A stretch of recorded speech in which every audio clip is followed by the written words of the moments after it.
This is a Two Front podcast. You got a crooked smile, well that don't bother me much. You double over, working double time, you double tough. I'll just shine it up until the sun hit like a glare. I gotta dare, get the fuck up out the chair. Ryan McCostlin built Tailwater, a unique DSO supporting 10 practices with plans to reach 100.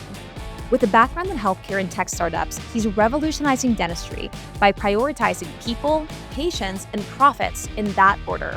Ryan believes the best practices are led by dentist owners with skin in the game, focusing on community connection rather than spreadsheet management, creating practices that dentists only dreamed of in dental school. Ryan McCostlin, welcome to The Happy Dentist. It's good to be here. Thanks for having me. Of course. I'm really excited. You have a unique story, which is your background is someone that we've actually never had on the show before, which is that you're not a dentist and you're the CEO of a small group, and your co-founder is one of the top dentists in Nashville, Tennessee. First of all, for our listeners, we're both Vandy kids here. So we had an initial call where we were like, oh my God, we love Vandy. Anyone who's listening, who's been to Vanderbilt, we're all huge Vanderbilt fans. So immediately we were like, yes, go Doors. Diego Pavia is coming back, our quarterback, who was one of the best players in the SEC last year. And we'll see. We'll see. I think we got a shot. I can't say that I know who that is or what that means, but I can tell you that I went to all the games and I had so much fun. Yeah, I don't know that we're typically expected to be a favorite in the SEC, but I'm a perpetual optimist, Ingy. I think next year's our year. Hell yeah. Hell yeah. Well, Ryan, there's so many interesting things that you and I spoke about when we first met. So, first of all, tell us very briefly, how did you even get into dental? Yeah, so I've worked in healthcare my whole career, and I got interested in dentistry when I had a buddy in Houston who's a dentist. His name is Dr. Reynolds Lawnon. And about 6 years ago, he bought his practice. He was an associate there, and the owner of the practice sold him the majority of the business, became his associate, and it was that traditional baton handoff that we've seen in dentistry for generations. And it worked beautifully for him. And I remember congratulating him when that happened. And I told him, Reynolds, are you just at that stage in your career, right? You're in your mid 30s that your peers are buying practices. And he went to dental school at NYU. And he told me that he could count on one hand how many of his classmates had bought practices. I was surprised by that. At the time, I'd never heard of a DSO, and he told me what a DSO was, but he said it like it was a 4-letter word. And so I started sort of digging in and reading about what was happening in dentistry. And it's no secret, there's this current of consolidation. And I developed this conviction that DSOs aren't all bad, but they're not all good. And maybe there could be a way to step into that current of consolidation and nudge it in a direction that is healthy for dentists and could create real careers that they could be proud of in dentistry. And so that's really how Tailwater was born. My partner, Dr. KB Parks here in Nashville, shares this conviction. And together, over the last 4 years, we've partnered with 10 practices, all within driving distance of Nashville, with the goal of helping them, get the benefits that come with group practice, because there are many, but without taking their souls. Key topic. Well, listen, I love that. And I think as someone who now, I practice now, I've been on the business side for 7 years, I can definitely understand the value. However, I think something that's, I'd love for you to share with our listeners, I'd be lying if I said that, our listeners didn't have this kind of like, I don't know what it is, but like adversity towards the business person, the guy in the suit. And I think there's some misconception around that, and people don't really understand the value that both sides can bring to the table. So I'd love for you to just share, you're obviously not a clinician, you're not seeing patients all day. How do you divide up your day, and how do you spend time helping physicians, helping dentists have happier, more successful lives? Yeah. So I want to start by saying that it is probably appropriate for dentists to be skeptical of the business people, Tell us right? why. Well, I think there are a lot of reasons that finance guys like dentistry. Um, and it's not complicated. There's recurring revenue that comes from hygiene. It tends to be um, recession resistant, this business, and dental practices tend to do okay. The rate of failure is in the single digits, and so it's a safe place to invest. I think too often, though, um, the people who get into this game don't have incentives that are aligned with dentists. And by that, I mean their goal is to roll up as many practices as possible, consolidate them, and then sell them at a higher multiple to another buyer. And when they do that over and over again, that often sort of means that the practice is being managed with spreadsheets. And sometimes the practice sort of loses what made it special for all the years prior to joining a group. So, I don't think all groups operate that way, but enough of them do that it's appropriate for dentists to be skeptical. Yes, 100%. And I want to ask you, I think that sinking feeling when the same patient keeps coming back for crown after crown? Yeah, we've all been there. Here's the thing: what if we could actually prevent all that mess with a simple bite correction? That's where we come in at Two Front. We handle the whole Invisalign process for you.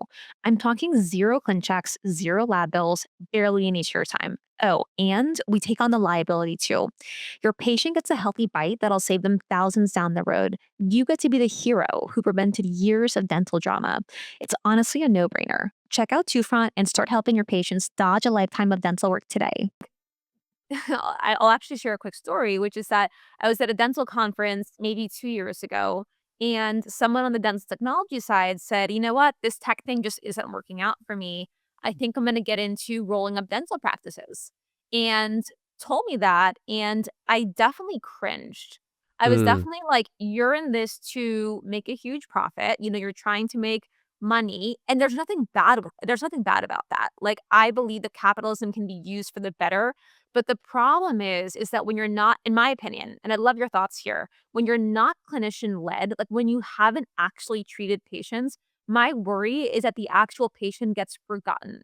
So when he said that, I was like, okay, let's step back a little bit. Where, for our dentists listening, how can you differentiate, the guy in the suit who's actually helping you versus, not? yeah, yeah. I don't know that I can answer that as eloquently as I'd like. That specific question, how to differentiate between the two.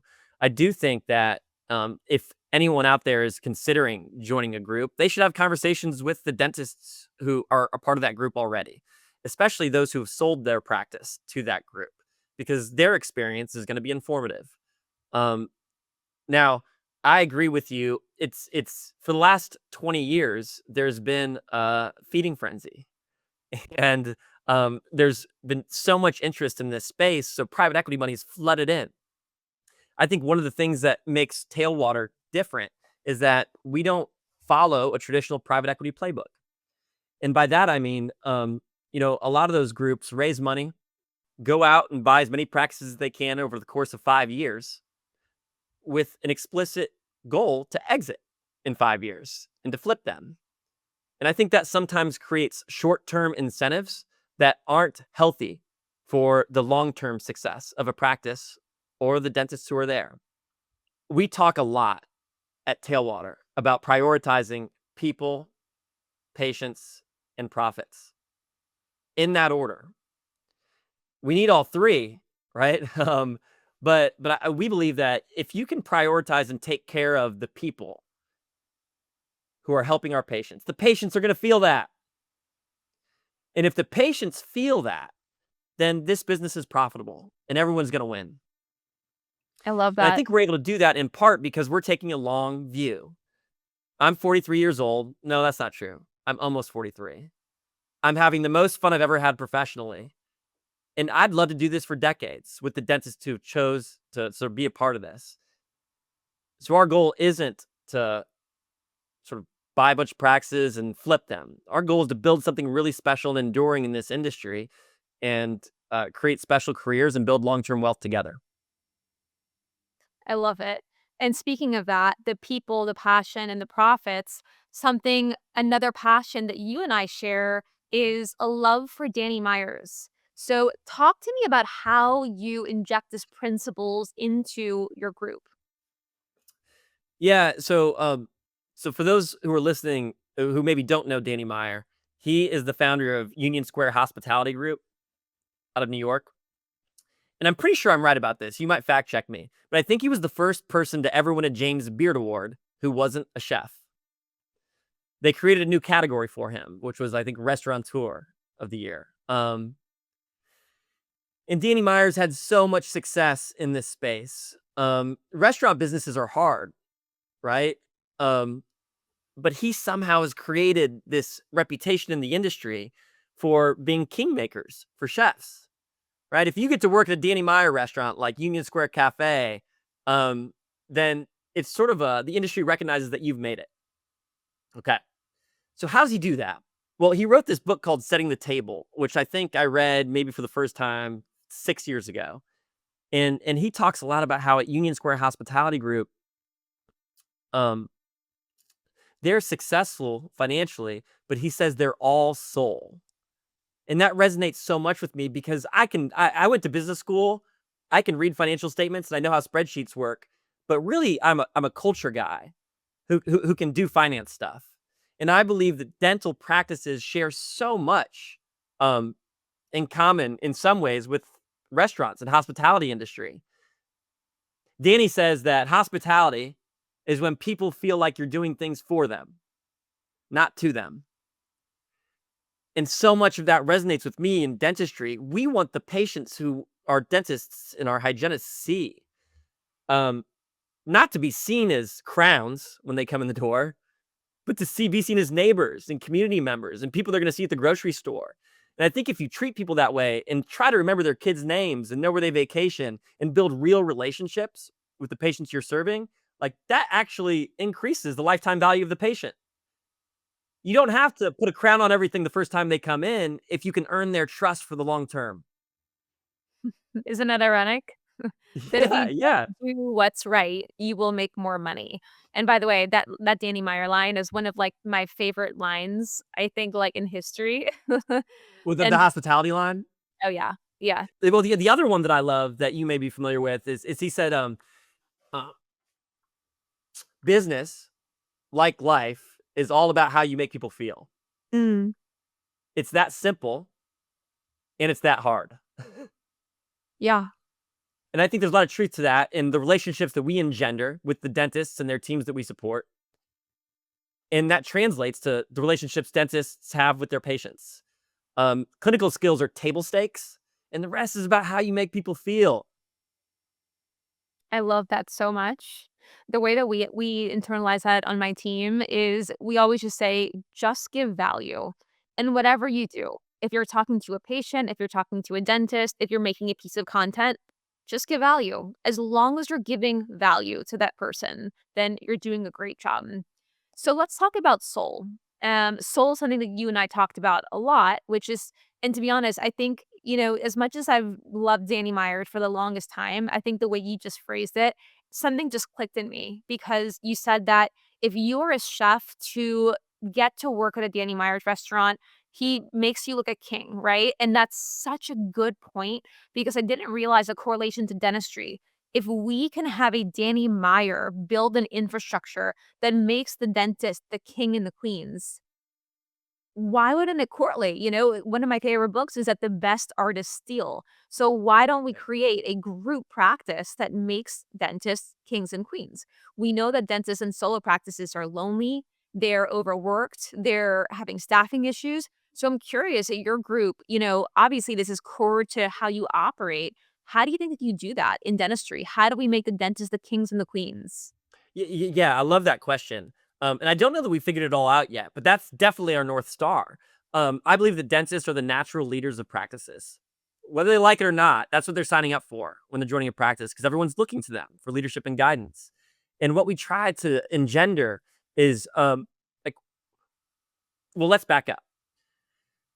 Every dentist, when he or she was in dental school, had some dream of what they wanted their practice to look like, right? And we try to help them get there over the long term.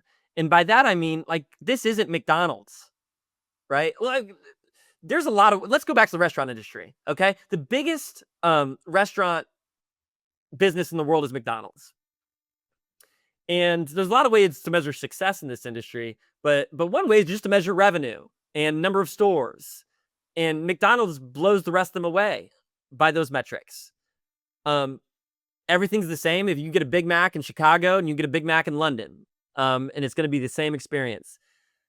But we don't believe that's necessarily the right way to do it in dentistry because local tastes change. Culture is different in Nashville, Tennessee than it is in Lexington, Kentucky, than it is in New York City. So not all of our practices need to look or feel the same. Instead, we really believe we should defer to the dentist leading that practice when it comes to what they want that practice to look like, the team they want around them, even the operational imperatives that they're focused on. This isn't a factory or widgets. These are people with their own unique dreams, their own unique styles, and we want to help build a practice around them that reflects their dreams and what they want their practice to be. And it doesn't have to; they don't all have to look the same or feel the same. And so that's easier said than done in many ways, but that's certainly our North Star. And we work closely with the dentists who are leading our practices to help give them the support to build the kind of practice that they can be really proud of. It's such a blessing for someone to have a group like that that actually supports them in what they want and their dreams, which goes back to what you're saying before of just giving value. So I want to ask you directly, what do you think groups do that kill the soul of practices? Yeah, they certainly don't want to kill the souls of the practices, not explicitly. I think they do it sort of by accident because of misaligned incentives. And so, you know, my partner, Dr. Parks, is the owner of Iroquois Dentistry in Nashville, Tennessee.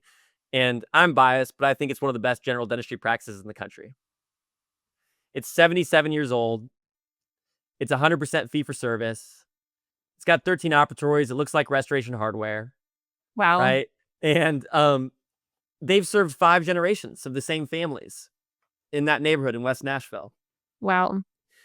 And they're able to do that because of the things we talked about earlier when it comes to sort of treating he sees his patients on the golf course, at the grocery store, and at sports games and all these things. Um, and so I think too often when groups um, buy a practice, they start looking at all the opportunities to create short-term value, right? It's easy to tell dentists, okay, you're going to use this lab now because, right, we get this deal on this lab.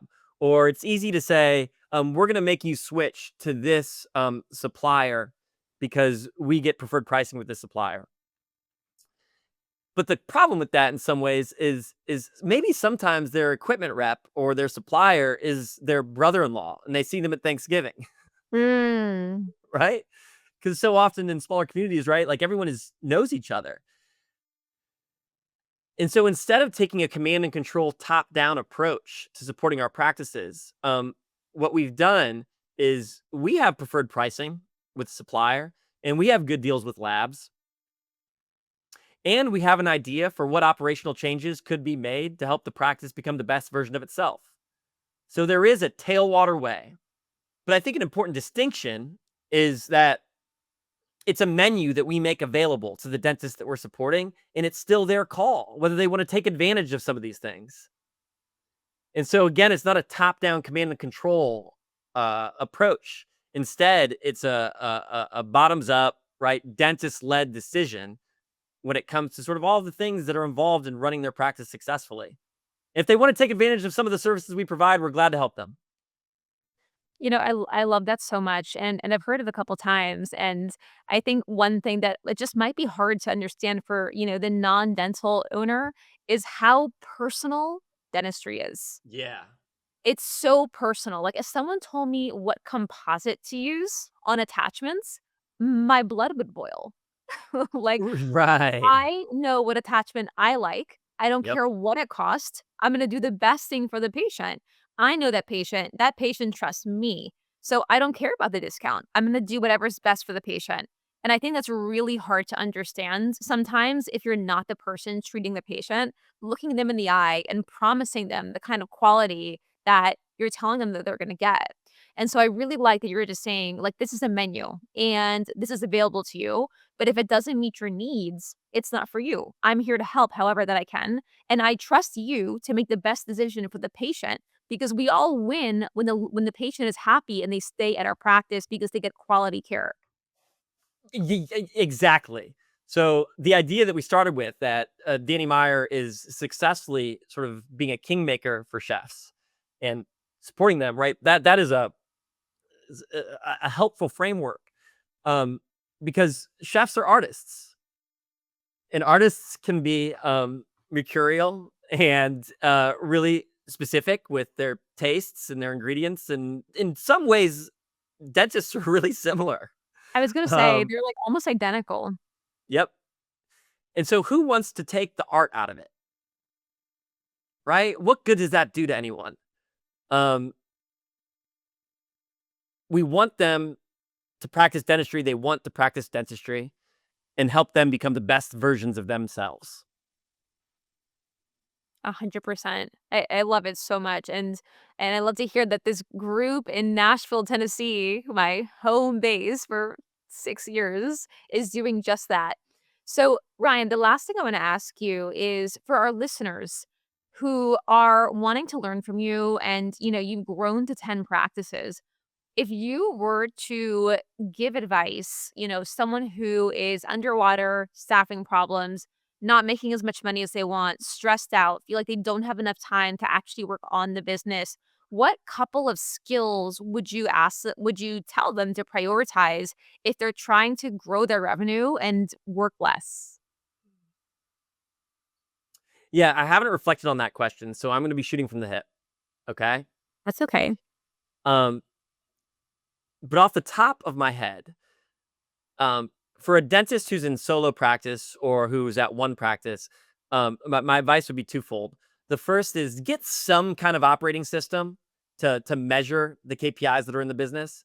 And there are a lot of good ones out there. I know there have been some successful dentists who have adopted things like EOS from the book Traction by Gino Wickman and have really seen a lot of traction from using that successfully. But the point is to measure some stuff. I love it. It's and easier said than done, right? Easier said than done. It's not going to happen overnight, but dentistry is a good enough business that I think a lot of dentists can get away with just sort of showing up and doing good work and taking care of people, um, without really focusing on key performance indicators or tracking outcomes beyond patient satisfaction and clinical excellence. But there's a lot of good things to measure in this business that can help you get to where you want to go. You just need to start shining a light on it. So that's one. The second is check this out. I used to believe that if we could recruit or retain varsity dentists, that is the key to building a successful group. And I still believe that. I believe that that is the first and foremost and most important thing that we can do: recruit and retain varsity dentists.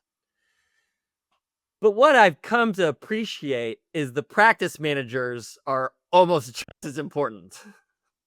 Oh, yeah. And so I used to believe that if we could put a great dentist into a practice with a mediocre practice manager, it would be fine and it would work. But now I believe that you could put an average or a new dentist into a practice with an exceptional practice manager, and that is a recipe for something that could be as successful or more successful. Because there really needs to be someone with their finger on the pulse of the business beyond the literal delivery of clinical excellence. Because there's so much that needs to get right to keep patients delighted. And a good practice manager is worth every penny to help a practice grow and thrive. I know I said that I had one more question, but I'm gonna ask you one more question, Okay, go on. which is how can you tell that you found a great practice manager, and how do you build that trust, and how do you incentivize them to be your right hand, and how much did you pay them? Yeah, yeah. So we use a tool called Teamalytics. That's a 360 sort of profile. that helps us understand the strengths and the weaknesses of people on our team. And I can't overstate how helpful that is to understand what the constraints are, and what the strengths are of people who are interested in joining Tailwater or practice we support. Because it doesn't have to be a specific profile, but whatever their profile is needs to complement and work well with the rest of the people on that team, especially the lead dentist. If a dentist is strong in one area but has a constraint in another, you want a practice manager that's like the missing jigsaw puzzle piece. Mm. And so they need to complement each other well. Um, what we pay them varies by market, right? It's market specific. You can pay a practice manager something that is competitive and maybe a little bit above market in Knoxville, Tennessee, but that's not going to be as much as they're going to need in New York City, Mm. right? So I would just say that I would advocate for paying all of your people something that's a little bit more than market. And where do you find market? Yeah, I mean, if you're in the space long enough, you kind of get an idea because the folks who are leading hiring, recruiting for Tailwater know in each zip code. And then we rely on the dentists too. They know, right? Because like when it comes to hygienists, they know that they lost a hygienist 2 years ago because someone down the road paid them $5 per hour more, Mhm. right? And so you can pull a lot of data, and there's plenty of tools online that can show you what average comp is in a particular zip code for a particular position. But then we rely on the anecdotal advice from the dentists and the teams because they know what reality is and what their experience has been over the last 10 years when it comes to successfully recruiting. Yeah, and I love that you also mentioned recruiters because not everyone has a recruiter. So that could be just another tool is to start For working with sure. recruiters to find those people. Well, Ryan, this has been so helpful. I feel like I learned so much from you in this little short podcast. So thank you so much for sharing your wisdom. If any dentist listening would be interested in joining Tailwater, where can they find you? Yeah, come to www.tailwaterdental.com. Start there, fill out a form, tell us you're interested. We'd love to talk. We are growing responsibly. We're not trying to add 20 practices in the next 12 months. But we want to keep growing in a way that doesn't compromise the integrity of the support that we're giving the practices that are already part of our team. So if this is a conversation you're interested in exploring, we would love to be on your short list of groups that you'd consider. Amazing. And I can validate that Nashville is amazing. So it's a good place to be. It's a good place to be. Thank you for everything. I really enjoyed it. And I'm proud of you. You got this podcast going. Can't wait to keep watching it grow.